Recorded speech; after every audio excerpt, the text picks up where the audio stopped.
दोस्तों, एक तरफ है खुद से क्रिकेट टीम बनाना और दूसरी तरफ है एक्सपीरियंस कोच के साथ रेडीमेड क्रिकेट टीम लेना। एग्जैक्टली यही डिफरेंस होता है म्यूचुअल फंड और डायरेक्ट स्टॉक्स में। आज के बाद आप कभी भी कंफ्यूज नहीं होंगे कि पैसे डायरेक्ट स्टॉक्स में लगाना चाहिए या म्यूचुअल फंड में। आजकल हर जगह ये बातें सुनने को मिलता है कि भाई पैसा स्टॉक मार्केट में लगाओ, लेकिन प्रॉब्लम तब होती है जब बिगिनर्स को समझ नहीं आते हैं कि डायरेक्ट स्टॉक खरीदे या म्यूचुअल फंड में एसआईपी करें। दोनों तो मार्केट से ही जुड़े हुए हैं, दोनों में प्रॉफिट भी हो सकते हैं और मार्केट गिरने पे लॉस भी हो सकते हैं। बस कौन सा ऑप्शन किस टाइप के इंसान के लिए बेस्ट है, इसी चीज को हम लोग इस वीडियो में सिंपल लैंग्वेज में समझेंगे।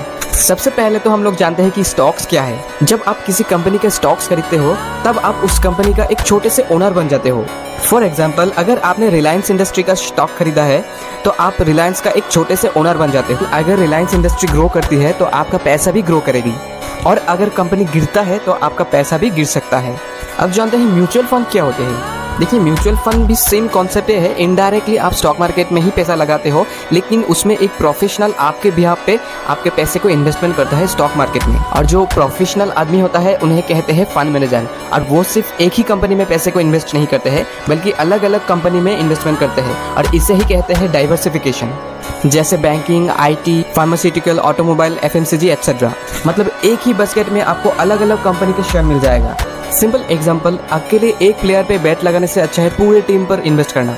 अगर एक प्लेयर फॉल भी हो जाए तो दूसरा प्लेयर संभाल लेगा, और यही होता है असली डाइवर्सिफिकेशन। देखिए, म्यूचुअल फंड और स्टॉक्स के बीच में जो मेन डिफरेंसेस है वो हम लोग जानेंगे। देखिए, स्टॉक्स में पूरा कंट्रोल आपके हाथ पे होता है। कौन सा स्टॉक्स बाय करना है, कौन सा स्टॉक सेल करना है, पूरे डिसीजन आपके हाथ में होता है। और इससे क्या प्रॉब्लम होता है, एक गलत डिसीजन आपको मेजर लॉस करा सकता है। लेकिन म्यूचुअल फंड में एक एक्सपर्ट फंड मैनेजर डिसीजन लेते हैं। आपको बस एसआईपी स्टार्ट करना है और पेशेंस रखना है, और बाकी का काम प्रोफेशनल्स करते हैं। और दूसरे नंबर पे आते हैं रिस्क डिफरेंस। देखिए, स्टॉक्स बहुत हाई रिस्क होते हैं, इसलिए हाई रिवॉर्ड भी करते हैं।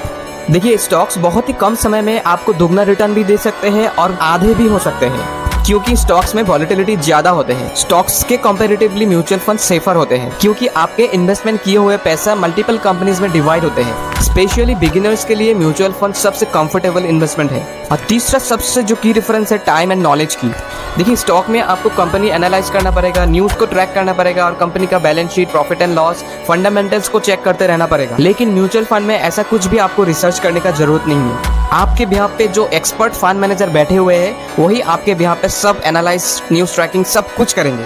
और चौथा है रिटर्न कंपैरिजन, और यहाँ लोग सबसे ज्यादा कंफ्यूज होते हैं। देखिए, स्टॉक्स में अगर आप सही स्टॉक्स चूज किए तो म्यूचुअल फंड से भी ज्यादा रिटर्न हो सकते हैं, लेकिन एक गलत स्टॉक आपका पूरी लॉस करा सकती है। लेकिन म्यूचुअल फंड में जनरली रिटर्न्स मॉडरेट होता है, लेकिन लॉन्ग टर्म में वेल्थ क्रिएशन का बेस्ट टूल है। और पांचवा है इमोशनल डिफरेंसेस।